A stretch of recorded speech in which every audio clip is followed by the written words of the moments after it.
Today on Attack of the Show, is Lost losing your interest? The Loop reels you back in. She's a little older, but doesn't that make her all the wiser? That's right, just like that. When she goes in your pants. The director of Mission Impossible 3, J.J. Abrams, tells us what the action is like behind the scenes. It is a little bit weird. All this and more on a live and satisfying Attack of the Show, starting right now. What's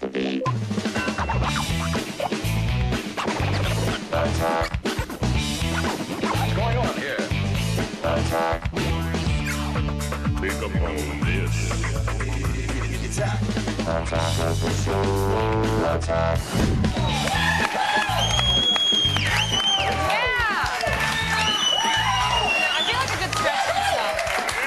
Want to pull a hammy? Not live. Hey everybody, wow, that was abrupt.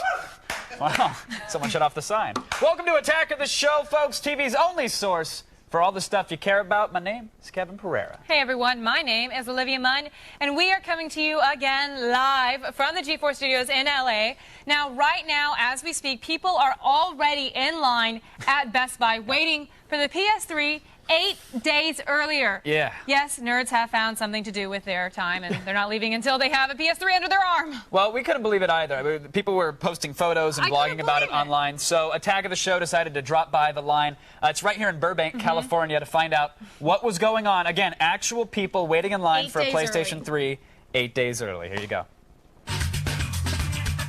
Well, what I'm doing right here is just relaxing and enjoying a nice sunny day in California. There's no fun in pre-ordering, you know what I mean? That's the whole anticipation for it, you know what I mean? We'll see how it is. I'm hearing a lot of good things about it. If I decide to keep it, then I'll keep it. If not, then, you know, it'll be up on eBay. I'm selling it on eBay. I'm hoping $4,000, dude. I mean, you know, I'm out here for 9 days just to get you a PS3. Going to the bathroom, usually we just use the bushes for like #1 at night, but we don't tell the property manager. Are you going to get a Wii? A what? A Wii. What's a Wii? Wow. What's a Wii? Where has he Sony, been? man, they're dedicated. I like that one guy had like half of the IKEA store there, just on the sidewalk. He's got like comforters, It's like and pillows, more a than he has nightstand. more than he has his own apartment. Exactly. More than I have at my own apartment. Dedication. Well I done, love guys. it. Now, you guys, stay tuned to Attack of the Show for all the latest on the console war. Now, besides the console drama and possible Britney sex tapes, It's fake. it is fake. It's I fake. hear. Yeah, it's not really her going downward. Now, there is plenty more going on the internet besides that. Yes, it's time to show you the best, folks. We are going Around the net.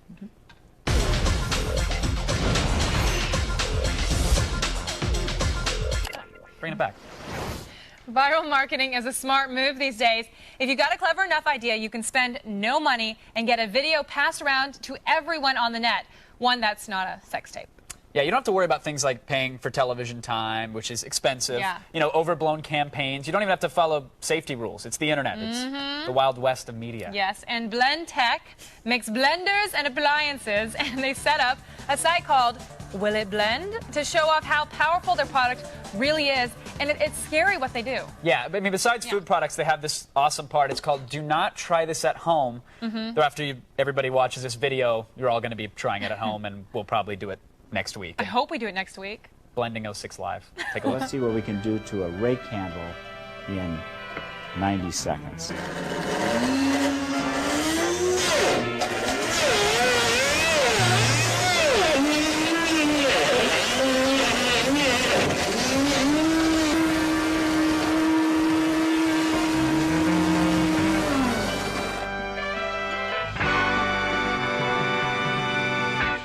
It blends! It blends! A little rake puree. I love it. What a great blender, you know. But I just want to say thanks, Blend Tech. You've just given serial killers a more compact and simple way to dispose of body parts. But at least it'll look good in your kitchen, and you know Seriously. you can have parties and stuff. But that's the thing. Like my margarita blender, it always seizes up with muscle tissue for some reason. It never quite gets through it. And domestic short hair, not a problem, but you get some longer strains, they get in there, the motor burns out. I'm not hanging out with you anymore, and I'm not going over to your house to do any more web video stuff because who knows what you have in your refrigerator. It's disgusting.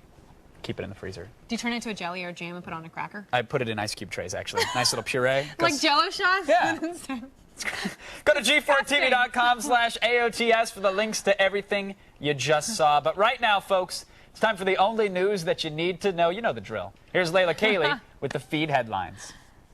Thanks, guys. Here's what's coming up in the feed. First, GameStop is selling Zelda for way more than retail. Plus, watch out, there's a spyware trap on MySpace and YouTube. And Universal has struck a deal with the Zune. It's all coming your way in the feed. But first, back to you guys. Thanks, Layla. Right now, let's check in with Zach, the Blend Master Selwyn. Hey, Zach. What the hell are you doing? Oh, hey guys. Hey, buddy. How you doing? We're on TV. Ah, my bad. Sorry about that, folks. The camera turns on, I turn into one of those screaming fans, you know? Aww. But I'm very excited because cameras have caught me in other elements of my life recently. In fact, I'm playing a drunk in a new movie called Superbad. I mean, that's awesome, but, Yeah. but why? Who would actually name a movie super bad? Isn't that just Good asking point. for a critic to use it, slam it? It's a leap of faith, but producer Judd Apatow of the 40-Year-Old Virgin can pretty much do whatever he wants these days. So I think it might work out. And you know what? I got soul, and I'm super bad. Not big James Brown fans? That's okay. No, That's okay. the demo everywhere was just... What? Hey, you know what? We go back to the 70s every once in a while on this show. And coming up later, I'm going back to the set. I'm going to Superbad. I'm talking with Judd Apatow, co-writer Seth Rogen, and the rest of the cast and crew about partying and booze. And as a bonus, you can see me reprise a role that I have spent many hours studying for. Yes, I play the dancing town drunk. Stay tuned for that. Can we get a sneak peek of the moves? Absolutely not. They're all copywritten. Oh, wow. Oh, wow. Sorry, Okay. folks. That's all right. No, Well, we can't afford the residuals. But I didn't know you were so choreographed. I mean, I thought you were kind of like a fly-off-the-cuff kind of guy, but... Oh, see now that... Oh! Do you think that was See? planned? You Done. can't script No. that. You can't script that, man. That's amazing. Baby. That's amazing. David Blaine is jealous. That was magic. All right, if you watch the show, we want you to be a part of it. So right now, we're going to check in with you and the army of Don't monitor touch my heads. hand. Here is Luis from Miami, Florida. Hey guys, I'm a huge fan of Lost, but a lot of people are saying that they may have jumped the shark. What I want to know is, have they actually done anything as ridiculous as Fonzie literally jumping a shark? Fonzie jumping a shark. You know, the show used to be this mysterious, interesting thriller, but now it's just, you know, another J.J. Abrams drama. I don't know. I mean, I don't know if they're canceled really the jumping season a pass. shark. I canceled it. You I know? struck it from the TiVo a couple weeks back. I mean, I tuned in last night because I knew we were going to be chatting about it Yeah. in the loop. But That's amazing, because you delete things as soon as you watch them. You're not one of the people who store things. I'm a so media it's kinda- masochist. I will leave the crappiest television on my I TiVo know. hard drive. But Lost, it's not so bad that it's good. It's just so boring that it's not season passable anymore to me. Well, what about the smoke monster killing Echo? Do you think that was like a big jumping the shark thing? Didn't see that episode. I heard about it. Yeah, okay, great. You really just don't care. That's No, I mean, I care about the original mysteries that were brought up in season 1 and 2. That have never been Which solved? they're not really talking about much anymore, yeah. Well, you saw last night's. What'd you think? I thought it was okay. It was a good drama, but It it was wasn't Days of Our lost. Lives. It's not lost. I felt like I was watching Days of Our Lives. But did you appreciate the spooning at the end? It's exactly what I needed. Some softcore cuddling. Without any kind of exposure at Yeah. all? I checked Mr. Skin. He didn't even update. So Aw. clearly nothing worth tuning in for. Listen, okay, I know that this is one opinion here, but Lost seems to be facing some really unforeseen hurdles with this new season. Now, a 13-week break until they're going to finish up what I thought was a lackluster season. Is anyone going to return next year? It's like what they did with Sopranos. I mean, they go away, and it's hard for people to tune back in. Yeah. But you guys, now because we care, it is time for the poll question. Have you lost interest? Vote at our website, g4tv.com/AOTS. Have you lost interest? You just got it? I didn't see it in italics. Well, guess what I'm going to have them do? I'm going to have them text their vote to where? G4TXT, which roughly translates to 44898.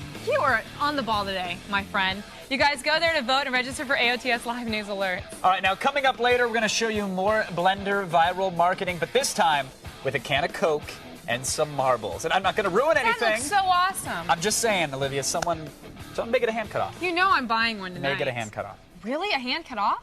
Gotta tune in. That's amazing. Now, I gotta say, Kevin Federline is all over the news again for being a talentless baby-making sleazeball. That's one opinion.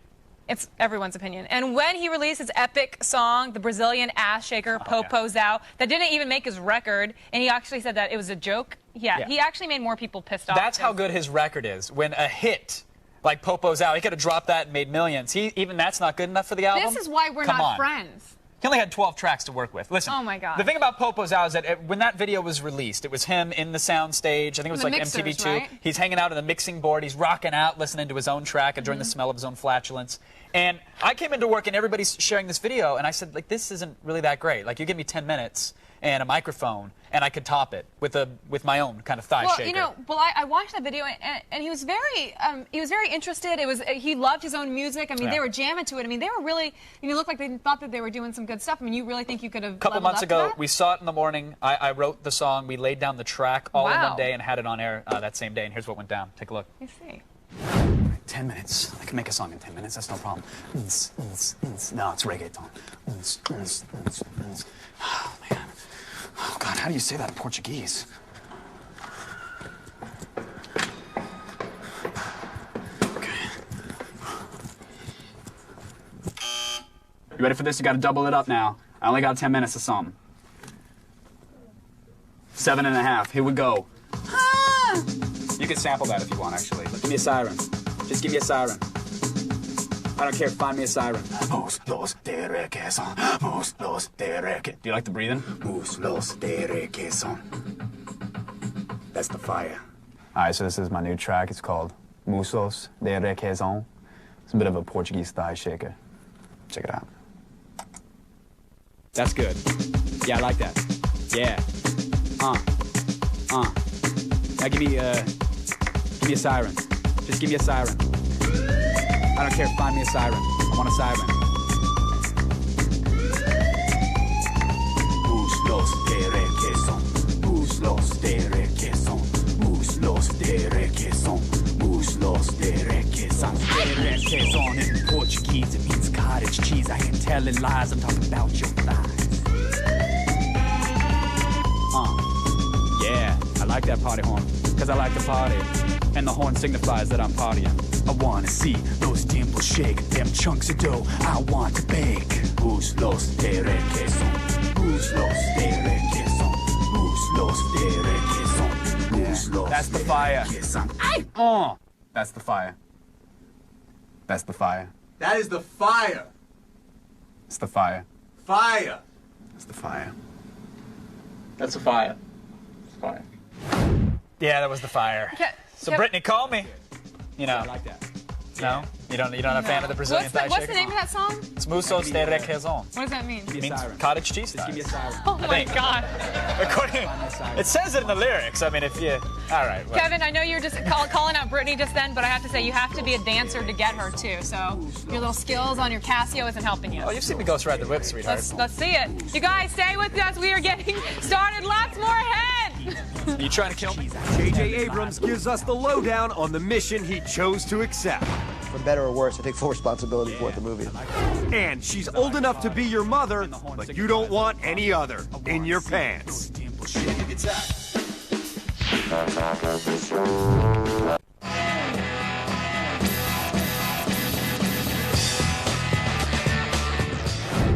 Welcome back to Attack of the Show, TV's only source for all the stuff you care about. We are live and ready to talk with one of the hottest players in Hollywood who can write great roles for polar bears. It's quite a feat.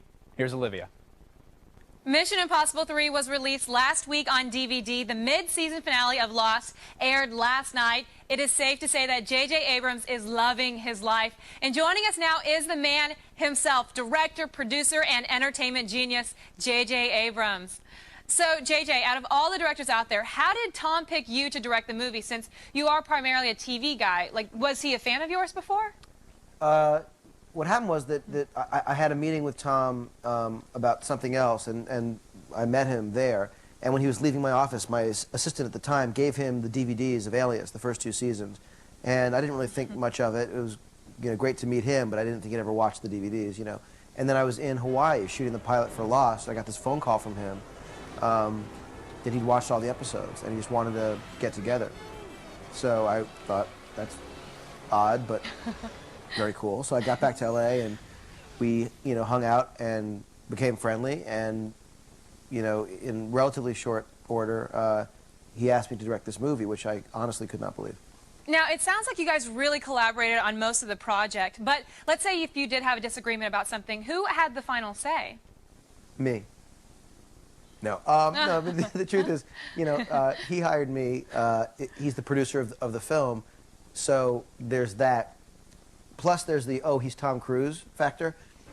But the fact is, we were so in sync on this movie, and there were times when he would passionately argue about something and I would argue, another way, and we would find a way to make it better for both of us.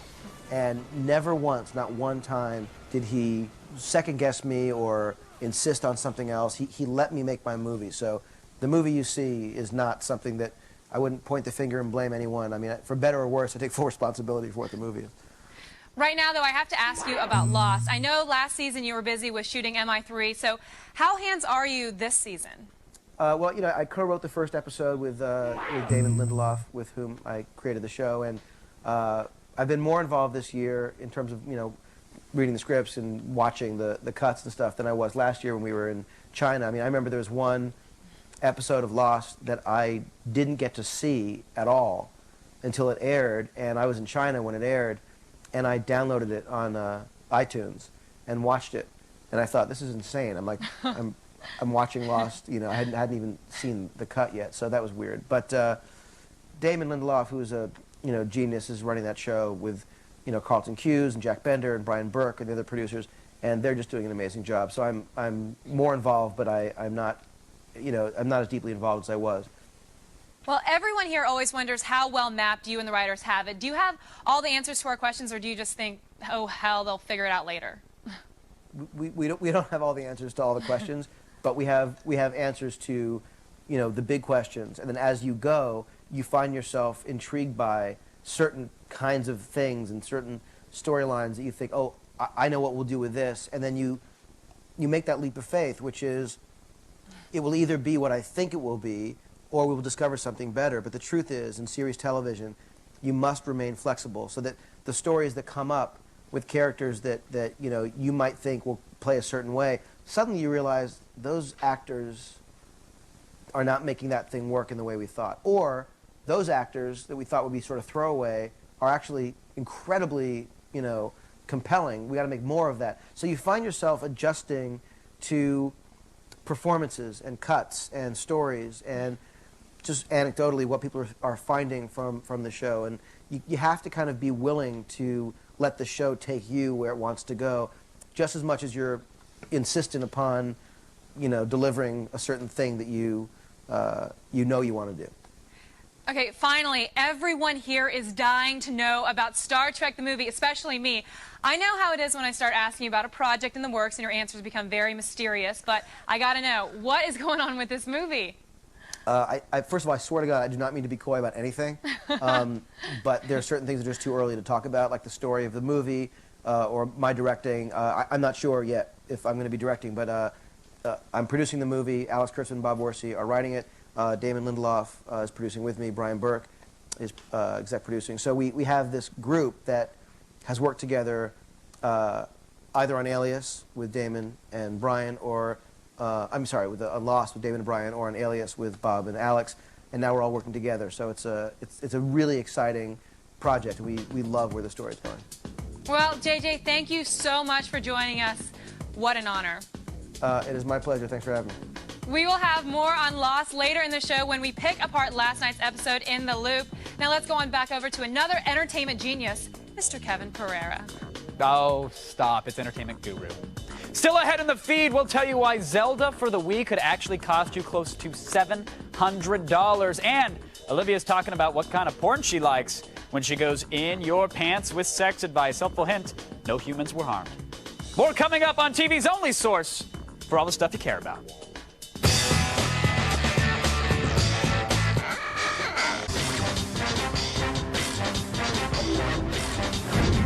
Hey everybody, welcome back to Attack of the Show. I don't know if we've told you this or not, maybe 1,000 or 2,000 But times. you probably say it again because sometimes people don't really listen, no matter how many times we say it. Well, we are TV's only source for all the stuff you care about. We are live, and frankly, I'm pretty damn stimulated right now. How goes you, Ms. Munn? Huh? Yeah? I could probably use a stiff drink, actually.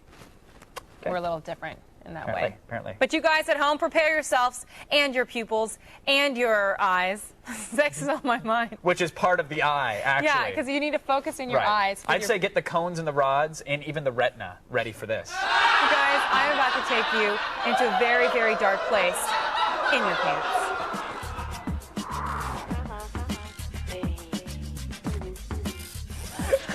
Sex Columnist Anna David, who's written for magazines like Details and stuff, is back to help answer your sex and relationship questions. And Kevin is here to weigh in on the important issues. So you going to clap for yourself? Don't do that. I'm trying things out. Let me I figure know out what feels you're working good. it out, and I'm here to let you know it's not working. How about this one? I like that you were pretty damn stimulated. I know, was pretty right? damn stimulated, yeah. There's levels Oh, of so you stimulation. were. It's past tense now. Well, yeah. Whenever It a goes- graphic intro runs, I lose it. But I'm getting back there. As soon as we're back on live TV, he's like, I'm back. Yeah, oh, half-mast. Hang on. Okay, now let's jump right into our first question from a guy who wants to know why girls don't dig the porn. What? Tell me something. Why don't girls respond to porn the same way guys do? Okay, I know you're. Okay, I've watched porn. I think maybe like once or twice, and I really, it doesn't do anything for me. Really? But I was wondering this: why do guys love it so much? I mean, they can get on the.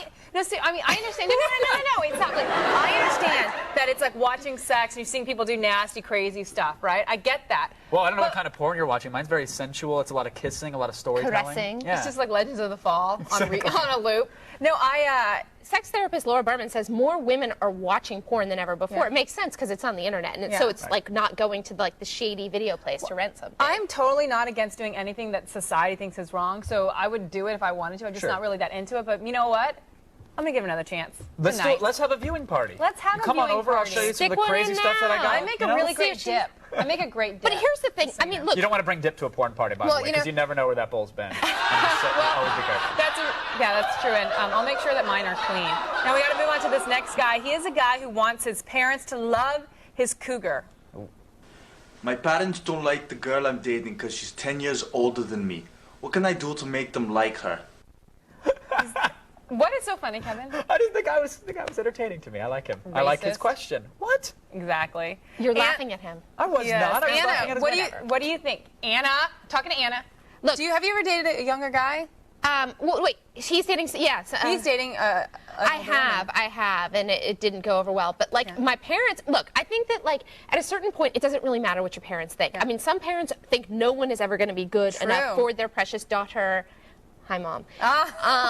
Or the son in this case. Or the son in this case. So there are some parents that just find fault with everybody. And at a certain point, you just got to say, like, it doesn't really matter. And there's not that much you can do to make someone like someone. However, I think that there is a big difference between somebody in their 30s and somebody in their 20s. Not so much somebody in their 30s and someone in their 40s. Right. Yeah. That's kind of all the same. But I mean, so maybe your parents have a point. Maybe it doesn't matter because it's your life. And I think your parents, they'll just, either they'll like hate you and disown you, or they'll accept it. You have to make something for your, make a decision for yourself. But Kevin, have you ever? I mean, Kevin's dating. I was dating a couple older women, and it's funny like that 10 years older. Yeah, well, yeah, even more than that actually. And it's like it's funny that my mom would rather hear about like the 14 MySpace girls that I juggled in bed like a Cirque du Soleil sideshow than hear that I was like talking to a woman that was over 30. Why? Because that's interesting. Yeah, and it really was. Because And your I was, mom, I would think that she's like, oh, I just, just want. oh, she's fine about whatever. But She's you're like, a very mature 23, too.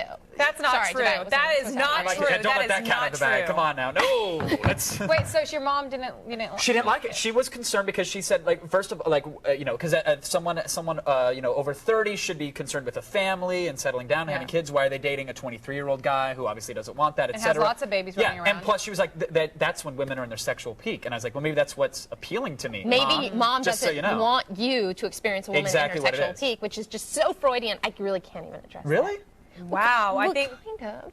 No, What kind of address mom? it. Address it. No, mom like being that concerned with like you being with a woman in your sexual peak is like Maybe makes she's me just concerned because she thinks he's still a virgin, and I think that's completely. And you that's are. completely. She'd be- It is. she's right, She is actually. right. Yeah. Now, you guys, thank you so much, Anna. Thank you, Kevin, and thank you, Mrs. Pereira. You guys can read Anna's extended questions to the extended answers to the questions you guys just heard on our website at g4tv.com/AOTS. And to find out more about Anna, go to her website at annadavid.com. Now, you guys don't go anywhere, or you will miss the part of the show where we follow the bouncing ball and break it into songs. We will be back with more Talk of the Show right after this. We serve only the tastiest bits of news in the feed. And they're still on that island, but are you still tuning in? The Loop won't let you get lost. It's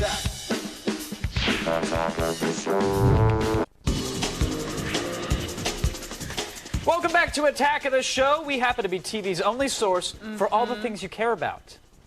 We're live, and we're rolling here. Oh. Kevin Pereira, next to me is Olivia Munn. And Thanks. we're sort of at your entertainment service for the next half hour or so, give or take. Coming up later, we are showing you more crap being destroyed in a blender. If you thought shock and awe was impressive, you are not going to believe this. Yes. Kevin mentioned earlier, someone might get their hand cut off. Someone may. Or maybe a different body part. That would be awesome. We should blend those. Right now, though, someone's going to get informed. What? Do you know why? Oh, it's got to be the feed. It is. Thank you, guys. I'm Layla Kaylee, and it's time to start the feed.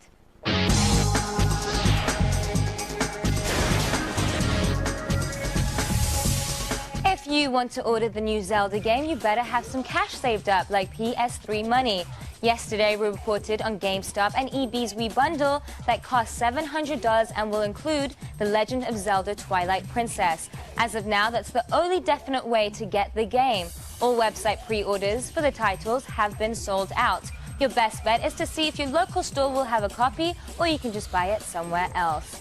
Be careful when you visit MySpace, there's more spyware lurking on the site. Many member pages feature a video which seems to come from YouTube. When you click on the link, you won't get to see anything at all. Windows Media Player will open up and you'll receive a prompt to install the Zango Cache toolbar. Thankfully, it's relatively easy to spot the trap. Now that E3 is all business and closed to the public, GamePro is ready to fill its shoes. The company behind the magazine has booked the LA Convention Center, home of the original E3, for a consumer-focused gaming event next October. Anyone can go to the convention, though it's unclear which companies will actually participate. They're going by the name GamePro Expo, though there is a contest open to rename it. And finally, Microsoft has struck a deal with Universal to make sure its music gets on the Zune. The music and media player will go on sale next Tuesday, and Universal Music Group will get a cut of every device sold. The logic behind this is that unlicensed music will eventually end up on the Zune, and they should get some compensation. Artists also will get a percentage of the money, though no one is saying how much. Well, that's all for today. You can now get the feed to go on your iPod. Visit the iTunes Store or go to g4tv.com/podcast and click on iTunes Podcast to subscribe. Now, you've just been fed. Back to you guys.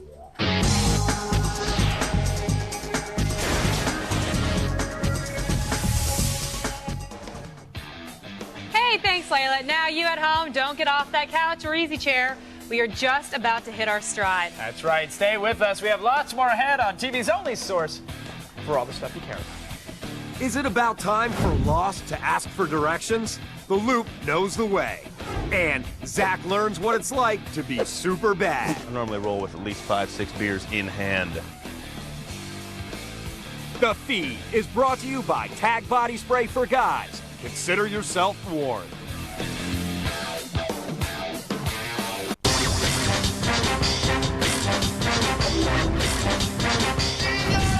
I can't help it. I love that little Shrek face every single time. Welcome back to Attack of the Show. We are live and talking Lost. Before the break, we asked you if you've lost interest. Well, according to Jacob's List, 57% of you say that you have lost interest in Lost. Well, let's go on over to Kevin, who'll tease you with answers, but will leave you wanting so much more. Aw, thanks, Freckles. Now, we're barely into the fall television season, and already Lost has come to its mid-season finale, if that's what you want to call it. You know, sure, Kate and Sawyer, they got it on, and Locke is going to lift up his eyes and look to the north, and everyone's life hangs in the balance of Jack's scalpel. But is it enough? You know, is Lost's already diminishing audience going to return next February? Kate! Damn it, run! It's The Loop.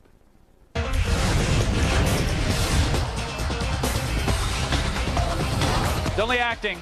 Your name's Kate. You can please sit down and enjoy this segment. Joining us tonight, Lost expert and senior writer for Entertainment Weekly, Jeff Jensen is here, and Andy Wallenstein, host of TV Guide's channel Square Off and an editor for The Hollywood Reporter. Gentlemen, welcome to the Lost Loop here on Attack of the Show. Thanks. Jeff, everywhere in the office, and I'm sure not just this one, but offices across the country, people were either loving or hating what they saw last night. Again, Kate and Sawyer, they're fondling each other in a polar bear cage. Okay, great, but what did you think? Was that enough? Or was it enough? Yeah, you know, I really liked last night's episode to a degree. I think I liked 80% of it. I love seeing Jack finally turn the tables on the others and totally outwit Ben. Right. The Sawyer, Kate, like getting busy in the cage. Yeah. I thought she actually had more chemistry with Nathan Fillion in the flashback than she did with Sawyer. But I know that made a lot of people happy. So okay, they finally got busy. I was disappointed that we didn't get more of a big island reveal. That Locke just looked at Mr. Echo's stick and that was it. That was the big reveal that we were kind of promised. And that was their big journey. Really, that's what they were after this whole time. You saw that stick like a couple episodes ago, and he looked at it again like, I'm seeing it again for the first time. Sure. That was a little disappointing. I was hoping for more of a profound revelation Andy, for him. What did you think, Andy? God, there really wasn't much I wasn't disappointed by. First of all, that relationship with Kate, it was such pandering to the audience, getting these two together and half naked. There's so much wrong with Lost right now, I don't even know where to begin. But are you going to watch it when it comes back in February? With a lot of skepticism. I mean, look, it's got 2 seasons of goodwill built into it, but these past 6 episodes really haven't added to its momentum, and it's showing in the ratings. Well, over the summer there was a ton of talk. They said, listen, everybody, we know you're worried about season 3. Don't worry. J.J. Abrams is coming back. He's working on Lost. Jeff, did he really get involved with the show? Have we seen a major change because of this?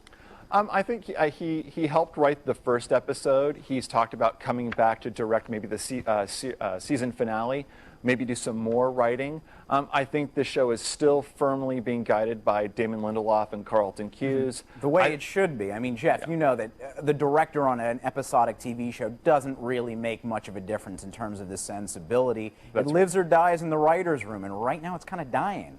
Yeah. I don't agree it's dying, and I think that the measure of the fact that it's not dying is the fact is you're still going to be there when they come back. I think that we're invested so deeply in 2 years after 2 years of the show. Like, you're going to give up on the show after just like 4 or 5 kind of episodes. Well, one of the huge criticisms, of course, is that they never reveal enough. That they're just sort of stalling for some reason, maybe to squeeze out a couple extra seasons of the show that was only supposed to run a few. I think that's the biggest problem. I think this show is literally just getting crushed under the weight of all these massive mysteries. Start answering some questions. Stop asking new ones. I agree to a point, which is I think that the big issue for the show is that they don't have enough story to get it through 5 seasons. I think they know the answers to all these mysteries. They need to generate compelling mysteries. Well, obviously, to delay things and stretch them out, they have to come up with new storylines and new mysteries. But, Jeff, do you think if they went back and answered some of the questions from Season 1 and Season 2, people wouldn't hang out to find out what new mysteries there are? Or do you think by that point, we're done? We know about the island. We figured out the polar bear. We don't care. I don't know. I don't know. That's a really tough question. I think they know the answers to these mysteries. I think what they need is some insight on whether or not they can end the show instead of just doing this tap dance to pad it out to fulfill a 5+ year mission. I think they would much rather to know from ABC, hey, can we end this thing after 4 or 5 seasons? If we can know that, then we could start doling out all these answers and move to the end game. I'm really starting to fear that the Lost franchise is going to start to go the way of the Matrix movies, where so much promise at the beginning and then it just gets completely squandered at the end. If they throw a giant rave on that island, I'm out. I'm out. Now, Jeff, where do you think the story's going to head next year, very quickly? You mean when we come back for in season 3.5? I think they're going to get back to the beach. I think they're going to invest in characters like Desmond and Locke. We got to find out what happened at the hatch. How did it really blow up? Did it really kind of implode like it said it did? We got to find out how Desmond has these precognitive abilities. And we got to find out what's going to happen when Juliet finally gets to the beach. I think that she's going to help Kate and Sawyer escape. All right. But what's Juliet's agenda when she gets there? But, Jeff, we also have to find out who are the others. Yes. We really have no answers from... I think the biggest problem this season is what we knew at Season 3, Episode 1 and Season 3, Episode 6 is the same thing. And let's get out of the others. A laundry and get list back of questions, and someone's I think we're going to get that when we get back. All right. The big others reveal. All right. Thanks, Jeff and Andy, for joining us at the Digital Water Cooler and keeping us in the loop, of course. That was fun, guys. Now, of course, The Office is a buzz with all the Lost fallout, but now even the die-hard Office fanboys are getting fed up around these parts. I think it's time that we vote J.J. Abrams off the island, but I'll tell you what, come February, we'll probably all be watching regardless. It doesn't really matter. Let's go over to Olivia, who I think has actually had more screen time on Lost than Bernard and Rose this season. Thanks, Kev. Today we are bringing you the best things to watch on the Boob Tube. It is time to attack this.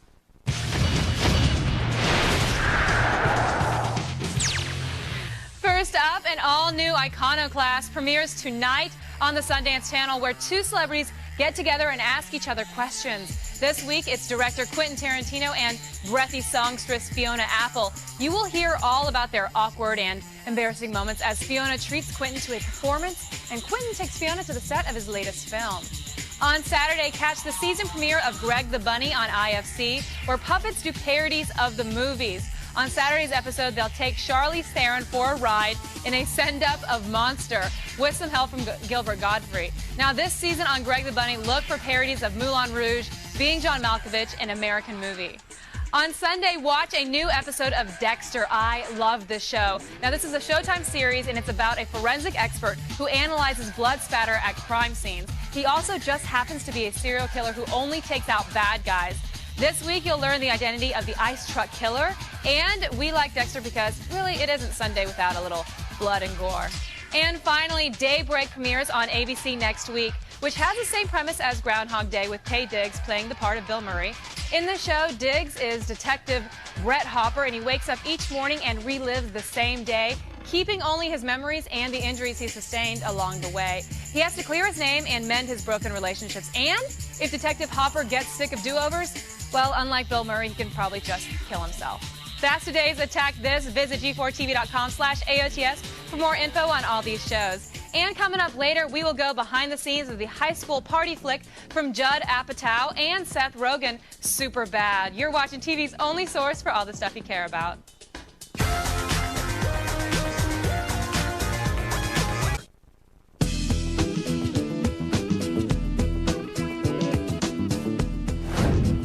Welcome back to the show. We are live and wishing you were here with us. We like to have company over sometimes and bring out the nice china. Sit on the knee. Yeah. Right now, though, it's time for the magic of television. And one man who really shines on the telly. I agree with that. There's no contesting here. I agree. Zach Selwyn. Let it shine, Zach. Come on, buddy. You're saying I need powder? No, you're beautiful. Well, thanks, guys. Hey, you know, recently I visited the set of the latest Judd Apatow film, Superbad. Now, you really have to have balls to name a film Superbad, and this film has got it. Hell, you know what? On a whim, they even gave me a small role in the film. Now, take a look as I sat down with the partying cast and crew of Superbad. Hey, it's Zach here again, coming to you live from the set of my new movie, Superbad. Now, it stars that kid from Arrested Development and the dude who wrote 40-Year-Old Virgin. Never saw it. Whatever. Today, it's all about me and the scene that I'm about to crush. So stay tuned if you want to see a lesson in acting. Starring Michael Cera and Jonah Hill, Superbad follows two best friends on their last rowdy night before college. And writers Seth Rogen and Evan Goldberg should know the material. It's based on them. You guys wrote this together when you were like 12 or something like that? Yeah, we were very young when we started writing this. And it's gotten not much better in the 12 years since then. I'm playing Seth. Where's your goatee, man? And you're playing... and he's playing Evan. I'm playing Evan, yeah. When they were younger, this is the night where we see each other, like, our friendship changing and, like, drifting apart from each other. And also trying to get girls and alcohol and all that fun stuff. At this point in the movie, they've snuck into a house to steal liquor from a party. And this sleazy, dirty girl, she starts dancing with Jonah Hill and grinding on his knee, which leads to problems later. And I was lucky enough to get a role in the movie as Townie Drunk number 7. Pictures up. Here we go, guys.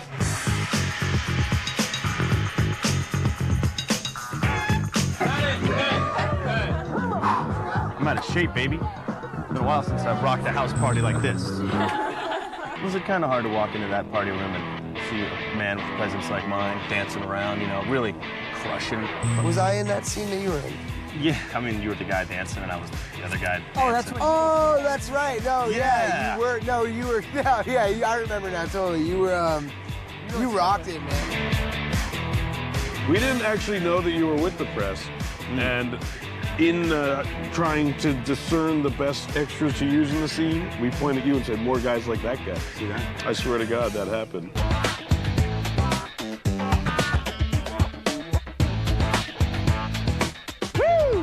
That's how you do a scene, baby. 3 takes and I'm done. Pretty much expecting my phone call from Judd Apatow any minute. Bump me up to a regular on this pick shit. There we go right now. Hello. Damn it, Mom. I told you I'd call you after the shoot.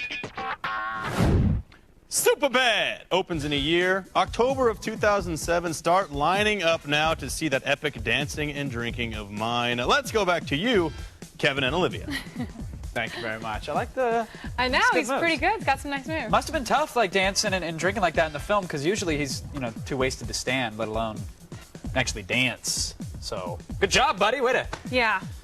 Way to go. Hey, stay with us, everyone. We are showing you what happens when you put a can of Coke in a blender, in a crazy, awesome blender. That is next on TV's only source for all the stuff you talk about. You haven't been watching Attack of the Show. I've been teaching the homicidal arts or slasher school. This is what you're missing. That is great.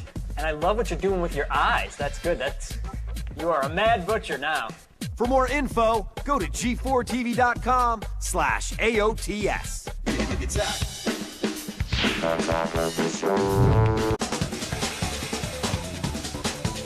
Welcome back, everybody. Coming up tomorrow, tech expert Will O'Nizzle drops by to show us the T-Mobile Dash and the Nokia N93. I can't wait. It's awesome. It's a bit of a brick, but he'll tell you all about it in AOTS hardware. Now, we'll also dive in your pants with all the sex and relationship advice you'll ever need. And of course, you have to tune in every week because it's it's ongoing. Right. It's not just in that one episode, but it'll have a lot. Finally, earlier we showed you what happens when you put things in a blender that don't belong, and we've got a little bit more of it. It is must-see TV. Here is more blending madness.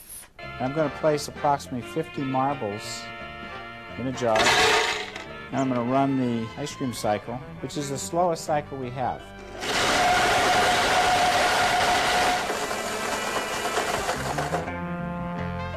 This is glass dust. Don't breathe this.